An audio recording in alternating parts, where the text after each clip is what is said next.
Hey everybody, it's Jane Johnston with the BriarHillGroup at REMAX Camosun, host of He Said, She Said, They Said with Andrew Plank. Hey everybody, how's it going today?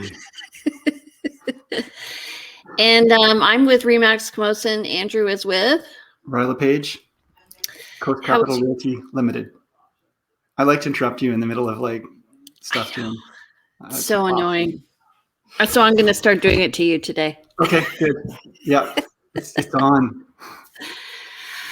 Okay, so today we're going to talk, we're just going to give a quick overview of the stats. They're not all out from the board. And then we're going to talk about home inspections and why you should get them and why some people choose not to get them. Mm-hmm. And then we'll talk about what they inspect and potential of what you could do once you find out stuff from the inspections.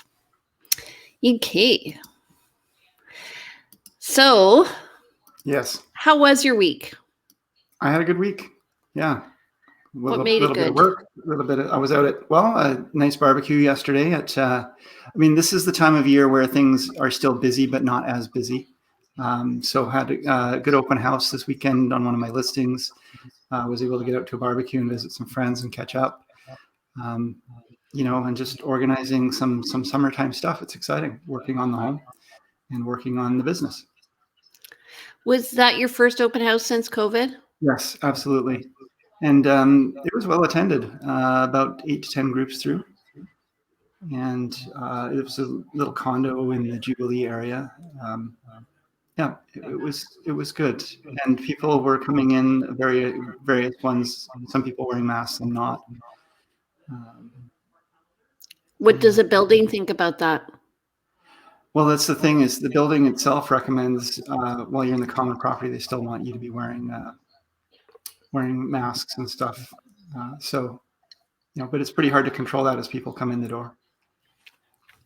Well, so you wear a mask to protect other people, not yourself. Mm-hmm. Yeah. Is my thought. Yeah. And I find most people respect and appreciate that, but not everyone does. So. Do you find open houses sell properties?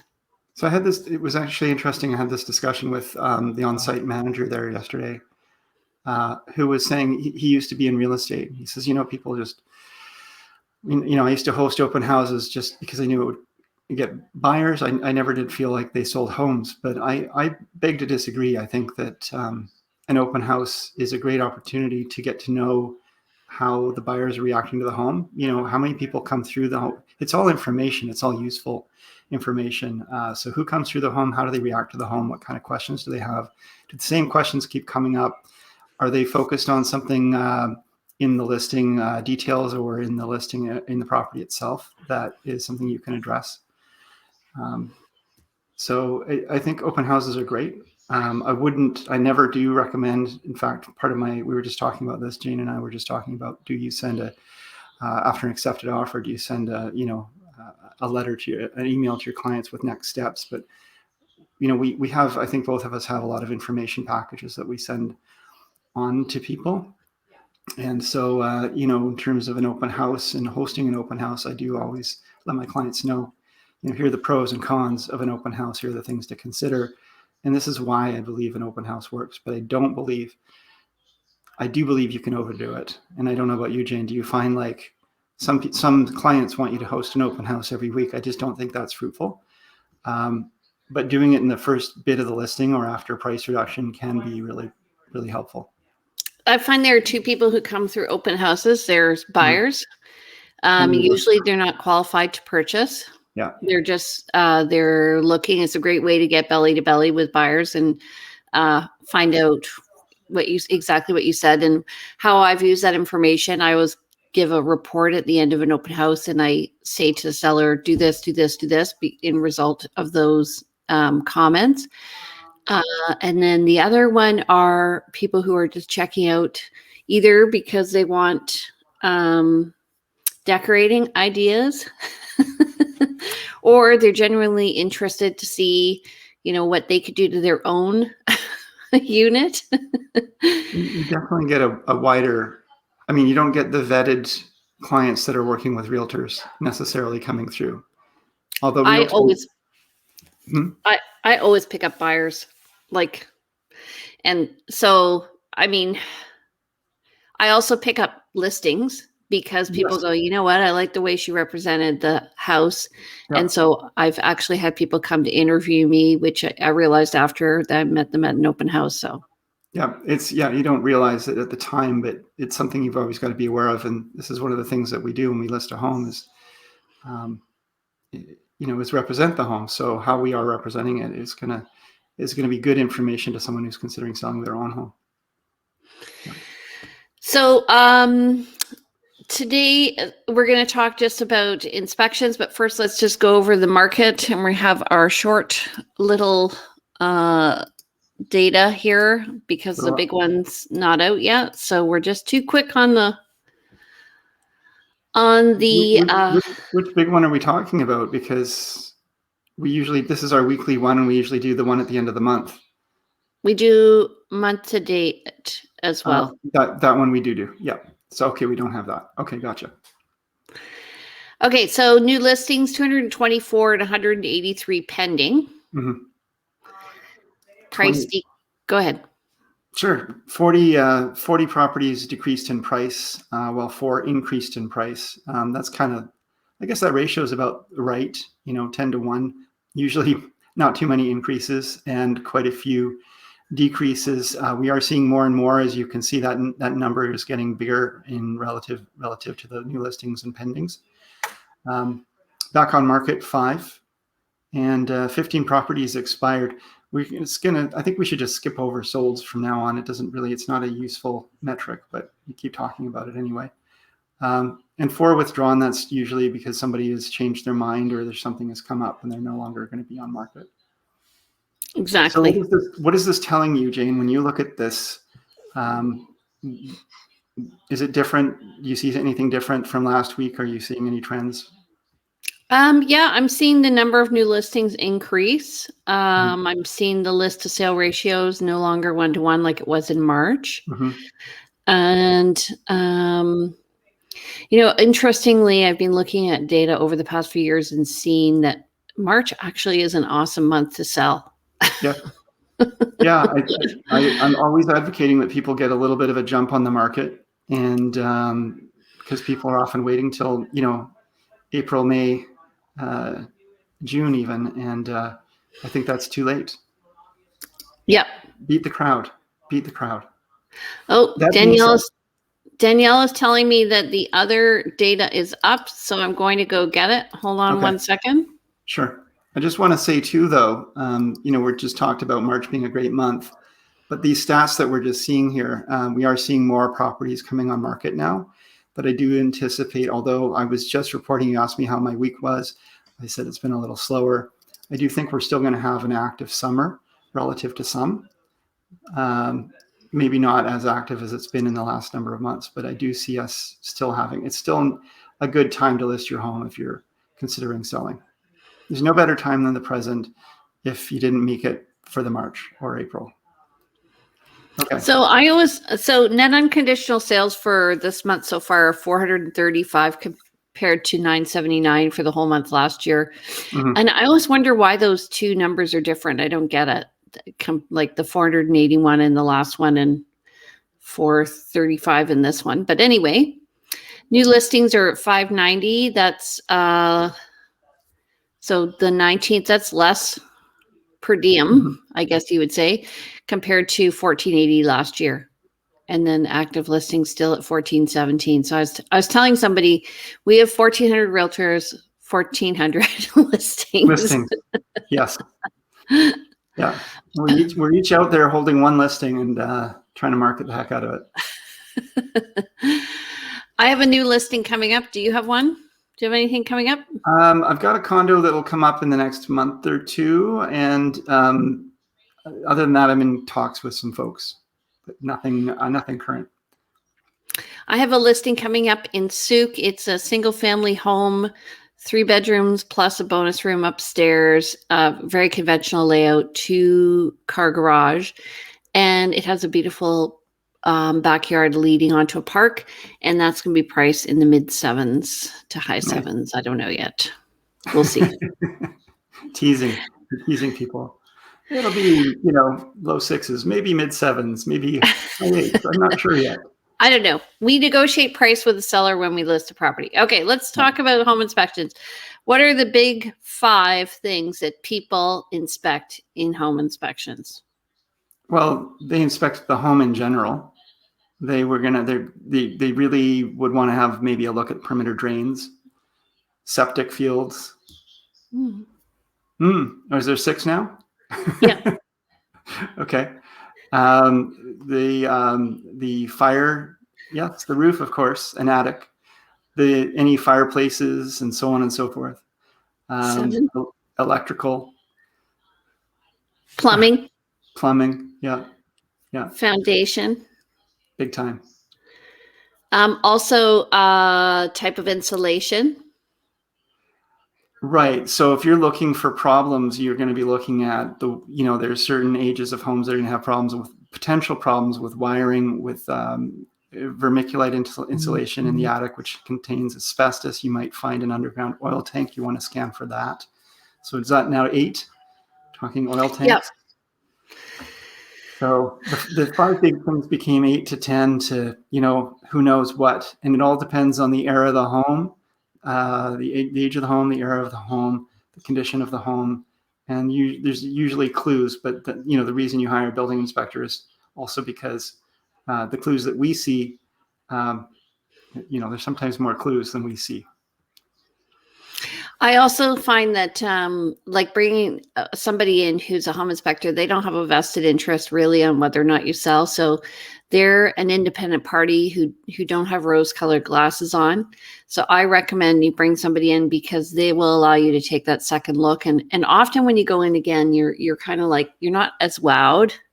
Mm-hmm. And I always recommend that people have a home inspector walk them around the property and really say, hey, this window the seal is gone, or look at this crack in this perimeter drain. Or because if you're looking just at a desktop or laptop with 264 pictures, it's really hard to figure out what the hell you're looking at. Yeah. So let's clarify that. When you hire your building inspector, and as Jane mentioned, they are going to be objective. They don't have a vested interest. They're getting paid one way or another after you've hired them to do that work. Whereas your realtor, as much as we are looking out for your best interests, we only get paid if you buy a place. So there's the room for a little less objectivity. Let's put it that way. But when it comes to doing that review of the report, you can either be off-site and say, just send me the report, and then you read the black and white report, which I always find is a lot more problematic because they are going to be putting everything that they find into writing, and often the language of these reports is boilerplate. They add information that if they find something minor, even they will add information that gives you background on what could be there, and it can be it's easy to blow it out of proportion. Versus when you're on site with the inspector, and on site with the inspector, they could still be having their laptop up and running through what they found in the report with photos and discussing it. But at least you have the opportunity to ask them questions in real time and get some feedback. But as Jane said, ideally, when they're pointing out a window seal that's failed or a problem with a little bit of something in the attic, if you can, go and look at that and get the physical eyes-on experience of what that is and know where it is in the building. And it'll help you get you a sense of scale too, because again, photos and a report don't really give you that. Yeah. And also, if you can't be there, you can also have somebody actually FaceTime you and walk you around the property and show you this. And I find for me, when I'm working with clients from far away, it's helpful. So we're still looking at it. They still see the perspective of what we're looking at, and then they can make that decision. Yeah. And that decision is a hard one at times because, different people have different levels of knowledge of building construction and repair. And, I've seen people walk away from homes that, Jane and I see a lot of, we stand, we attend these building inspection reports, We see the results of them. We hear and talk to these inspectors. We hear our clients' questions. So we kind of get a sense of the scale of what's normal and what's not.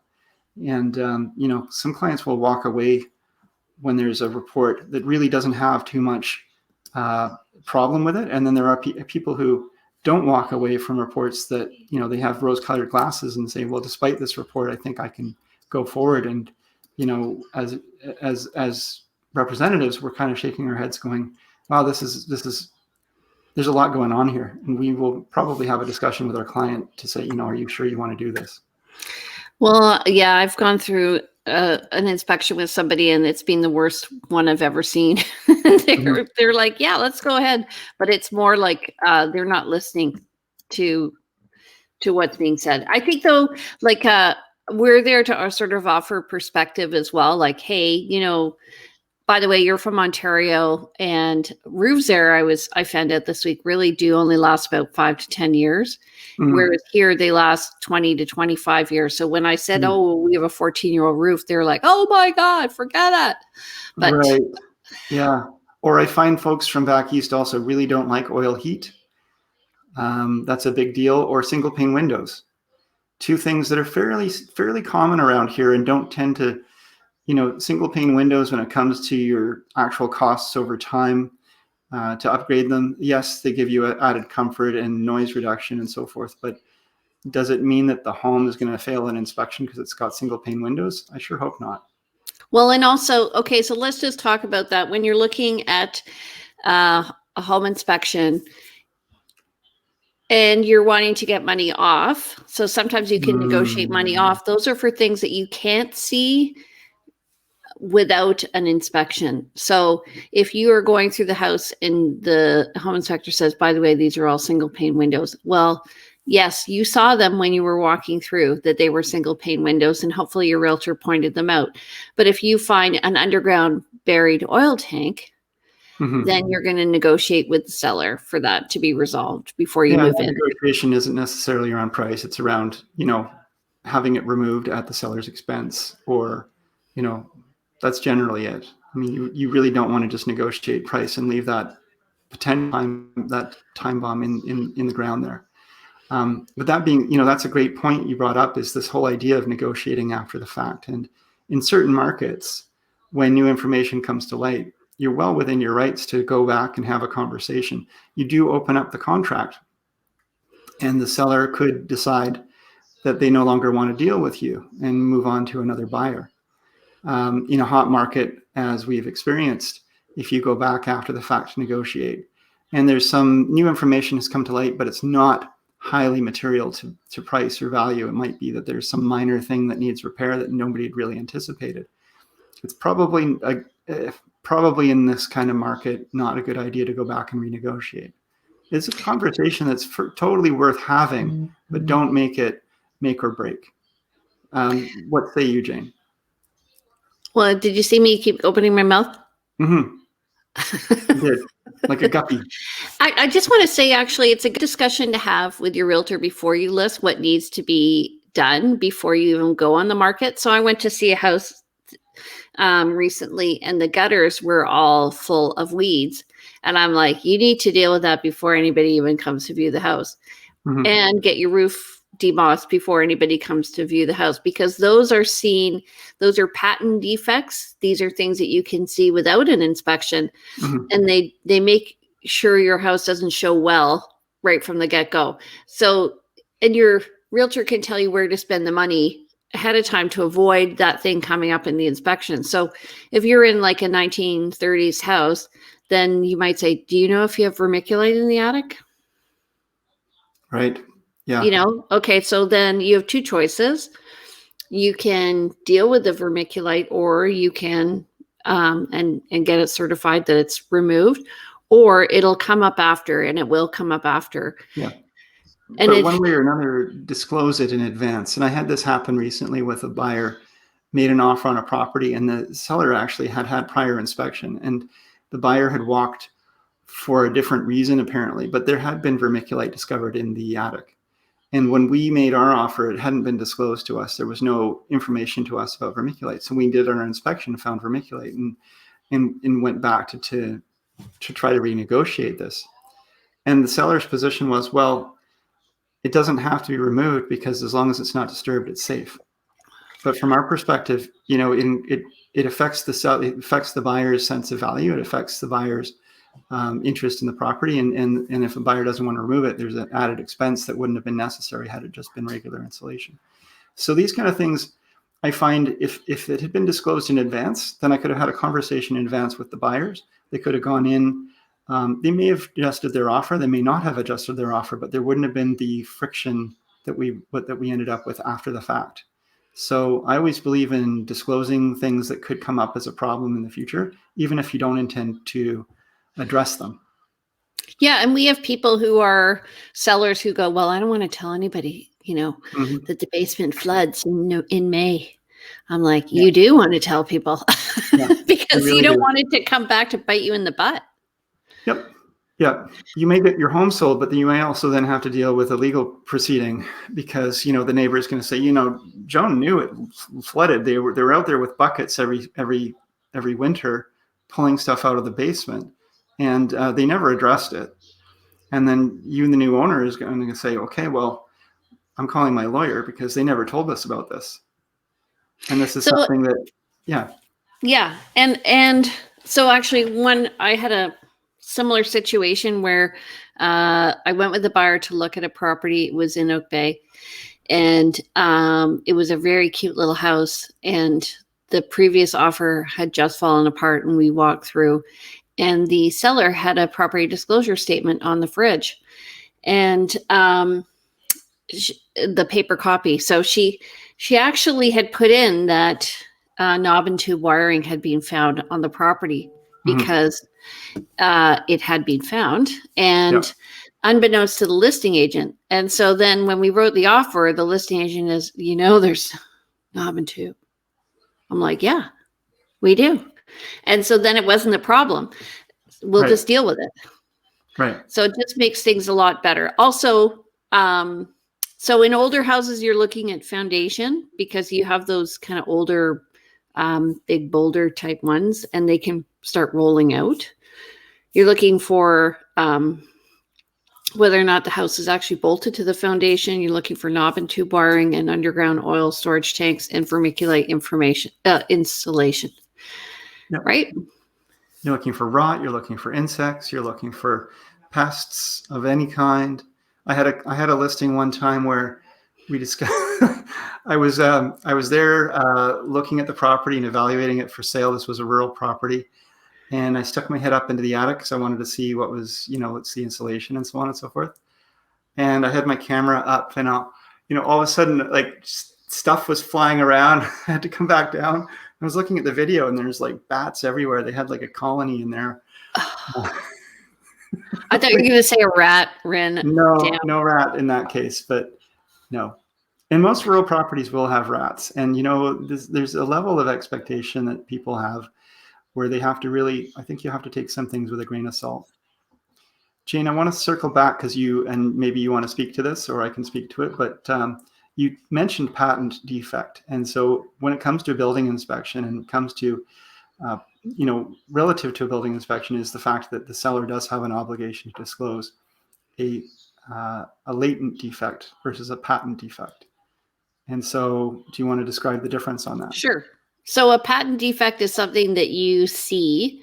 It's readily viewable. So for instance, like a hole in the roof. Like a hole in the roof or a leaky chimney or I'm just trying to think of a vent pipe coming out of the ground is a latent defect because you don't know what the vent pipe is for. Right.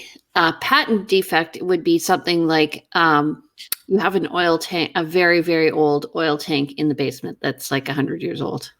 Right. So patent means it's easily found, visible. You don't have to go searching far and wide to find it. A regular building inspection would pick it up. A latent defect, it's latent, it's hidden. And not only is it latent and hidden, but it's also a major defect. It's just a hidden minor problem isn't something you need to disclose. And obviously disclosure requires you to be knowledgeable of something. If you're not aware that there's an underground oil tank, you can't disclose what you don't know. But you can't say you're unaware. And often, like If you are aware, you can't say you're unaware. Pardon? You're saying if you are aware of something, you can't say you're unaware of something. Yeah. Yeah, that's. So I was doing an open house at a house on Maddock, and I sold 2 side by side. So the neighbors started to know me, and this lady came up to me and she's like, "How much do you think my house is worth?" And I'm like, "Well, I have to go in and actually see your house." But we have a range here based on what's just sold. And I said, do you have any underground oil storage tanks? And she's like, "No, other than the one that's under the back patio." Right. So sometimes it's a skill question, like for the realtor to really get the information from the owner. Like for instance, when we talk about latent defects, it's like, have you ever grown pot in your house? Did you have a permit to grow pot in your house? Right. Because now Right. you don't need necessarily a permit if you're growing up to 4 plants. And I did have a client grow pot, and he did have a permit. So it was therefore not a latent defect. Right. And so a lot of these questions are on the property disclosure statement. And I find some, and again, this is part of your, when we talk building inspections, actually, one of the things we didn't talk about, one of the things covered in building inspections is actually municipal records and being able to explore further information, going to VHA for septic records, going to the city and finding out your zoning and all of that. Your building inspection is more than just the physical inspection of the home. Also, you want to know where the property line is, because Yeah. often people don't put the fence on the property line. No, sometimes it's over the property line. Sometimes it's 5 feet inside. Yes. But so one of the things that we ask clients to do, sellers to do, and one of the things that buyers tend to try to rely on is the reading the property disclosure statement, which would be considered part of your investigations. And a lot of sellers, at times, if they haven't lived in the property or it's an estate and they don't feel like they have a connection to the property, or they don't want to take on that added liability of providing a disclosure, they will just cross that off.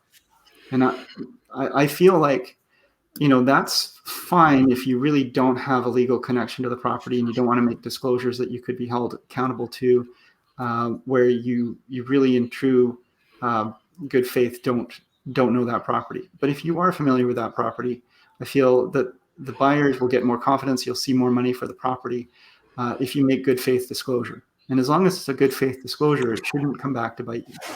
What it does come back is if you're making disclosure that is incorrect. I think the first thing to realize too is that the property disclosure is a courtesy that the seller provides for the buyer, and it's a starting point. Mm-hmm. And often there are mistakes. Like Mm-hmm. I've received them, and a realtor has interpreted a question differently than I have interpreted it. Like, Mm-hmm. has this property been previously occupied? And he wrote no.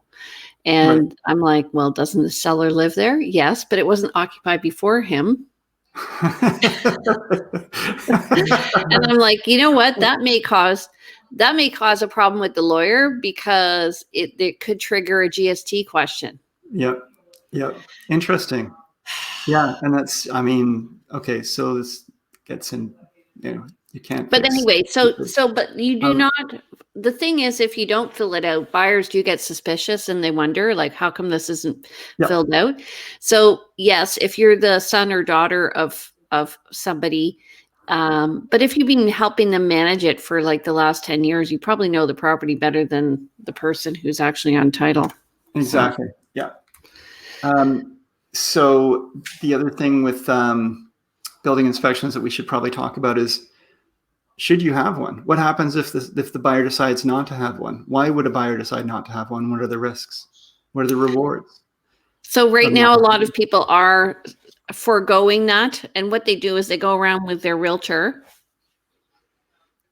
and the realtor goes, well, it looks like it needs a new roof. We're not building inspectors. I mean, we can only observe stuff. Oh, look, there's a crack in the ceiling. I've seen these cracks before. We are not building inspectors. We are not building inspectors. And sometimes we play one on TV, but that is not appropriate. And also, you can't get a building inspection before an offer, but often people forego having a building inspection because they want to write an unconditional offer and they want to come in what's called strong.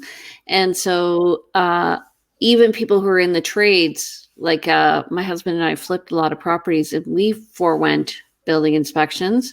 And, afterwards we found stuff. We're like, ugh.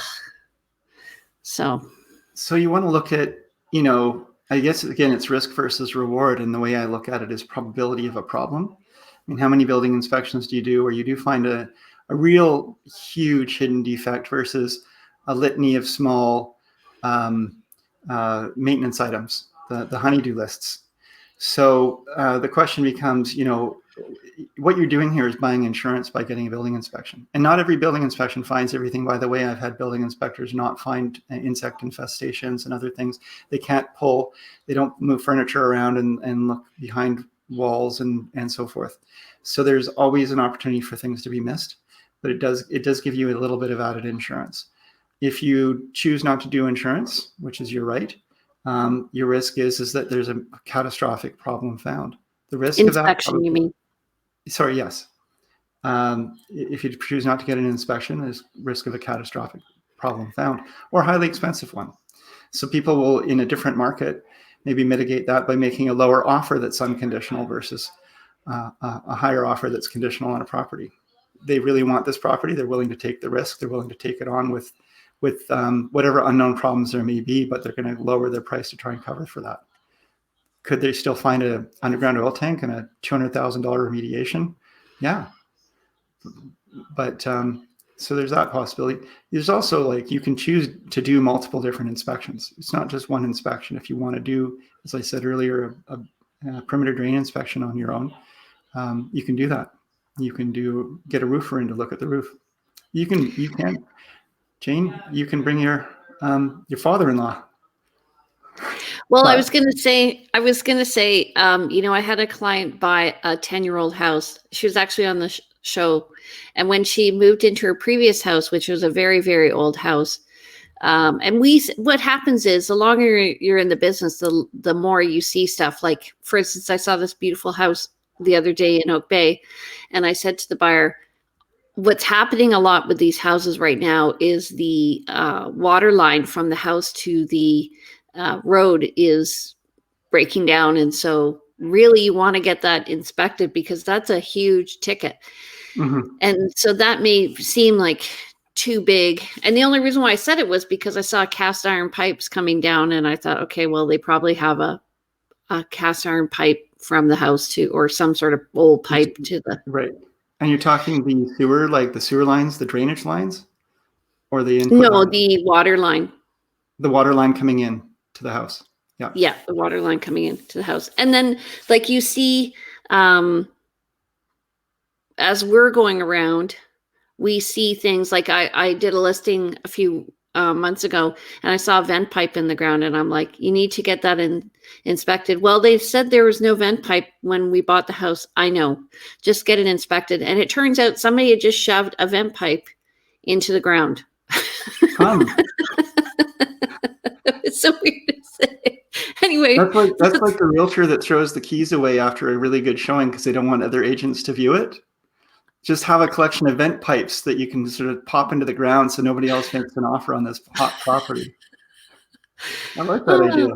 And the other thing is, like, smell, when you go into a house, what does it smell like? And what does that tell you? What does that smell tell you? And sometimes, like, you can go into a house. This is a really important one for a seller.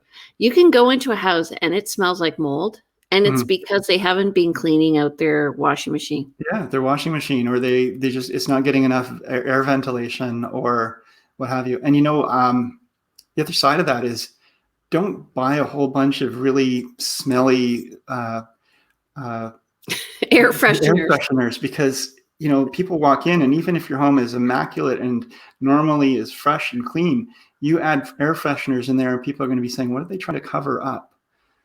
Just let it smell how it smells. One client, I guess, there's a store that sells all that stuff, diffusers and stuff. And I can't stand really strong smells. So I'm in the house and I'm like, I'm coughing. Yeah. I think you need to get rid of the diffuser. And she's like, well, it's natural. And I said, so is pot. But when people go in and they smell pot, it's a real turnoff. Yeah. For some people, there's a certain clientele, maybe. So just to going back to that talk about, because it is real, I had a client that bought a home and within a week of them actually buying it, the water line actually did bust on the way into their home and they ended up with a flooded basement.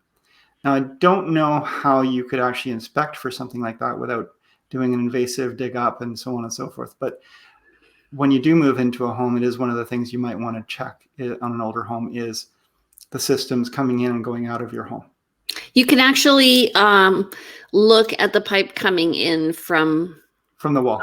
From the wall. Yeah. Oh, yeah. So I was going to say, so this client had moved into a house where actually in her case, it was a sewer pipe and it had been blocked up by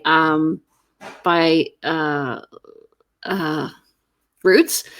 And so she bought this house. It was 10 years old. And the sewer guy's like, you don't need to do this. But sure enough, we did a sewer pipe inspection and there were little tendrils leading in, and we got it fixed and $300 as opposed to a $10,000 problem.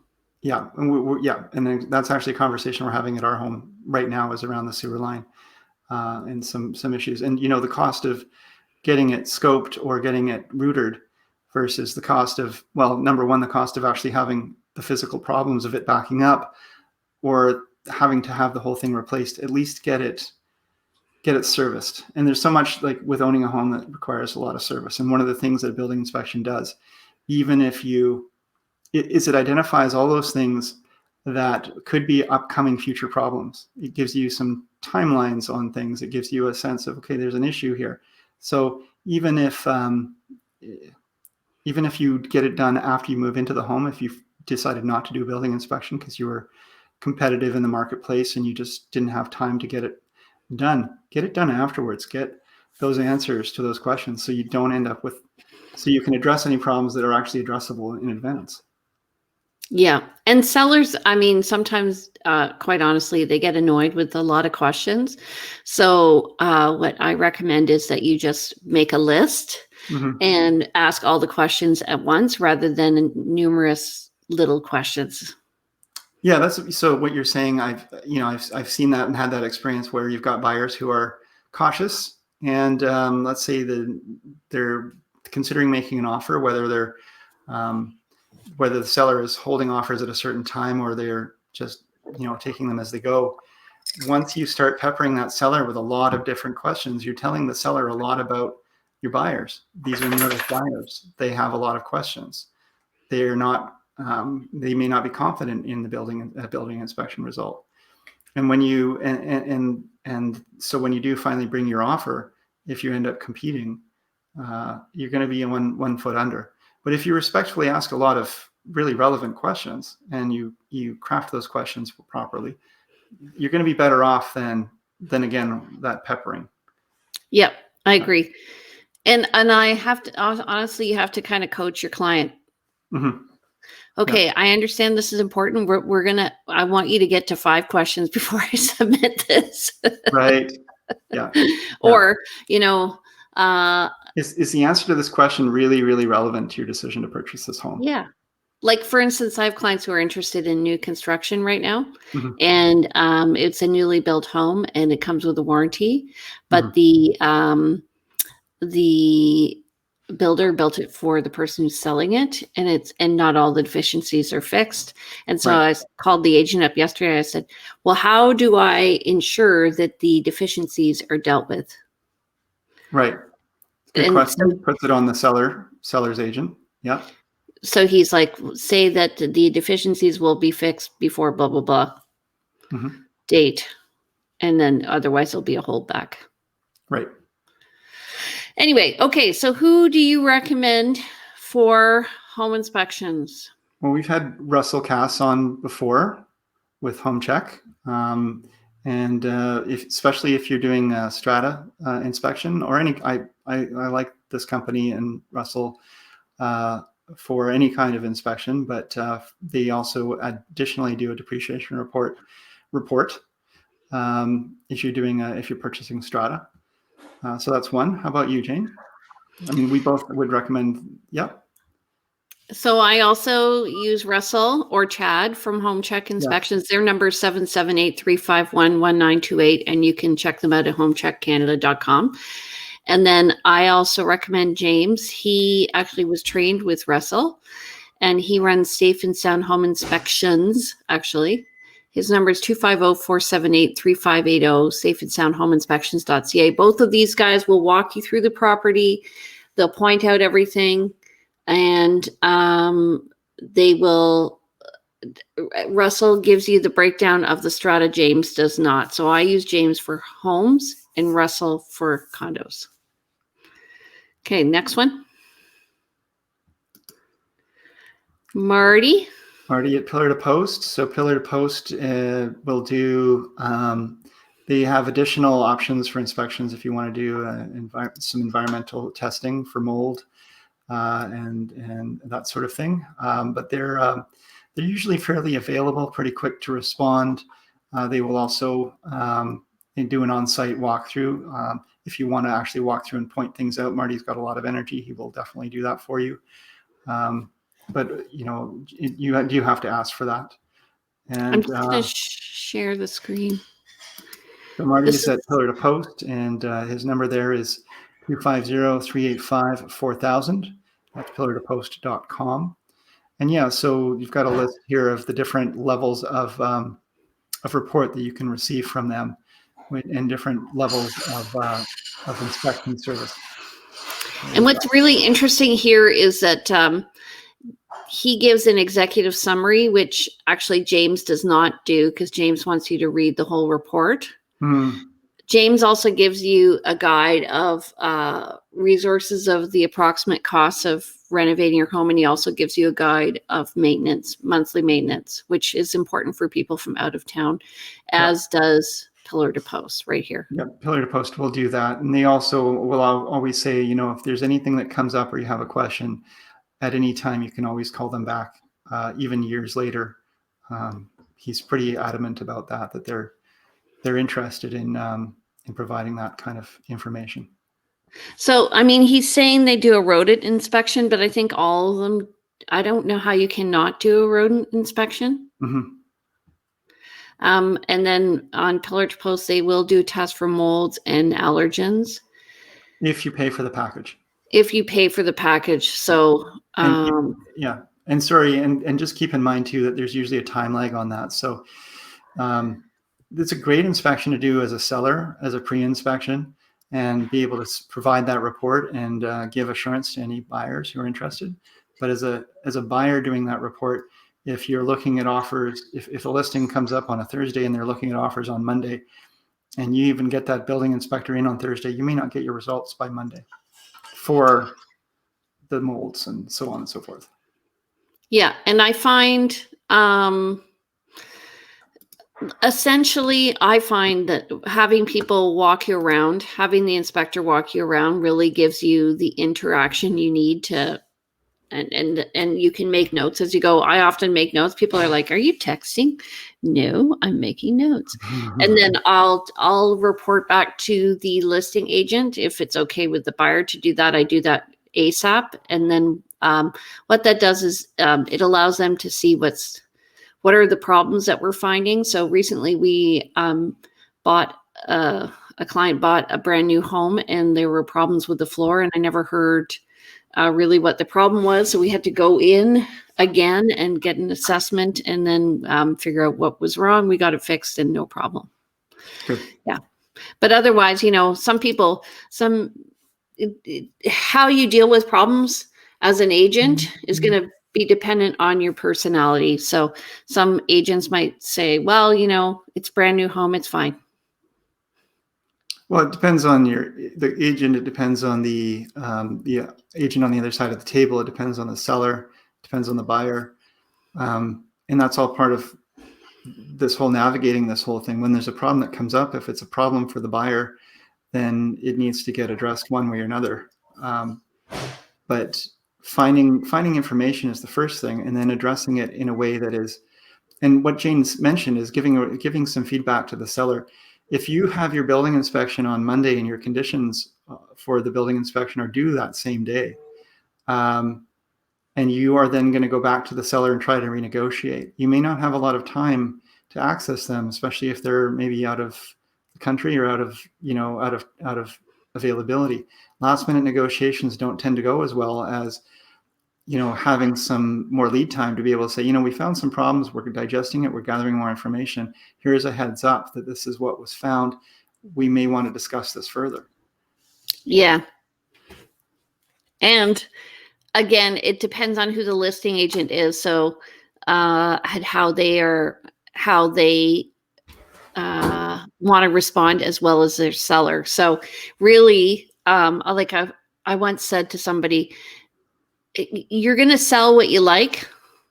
You're going to help a buyer buy what you like as well. So you really want to find an agent who has similar values to you.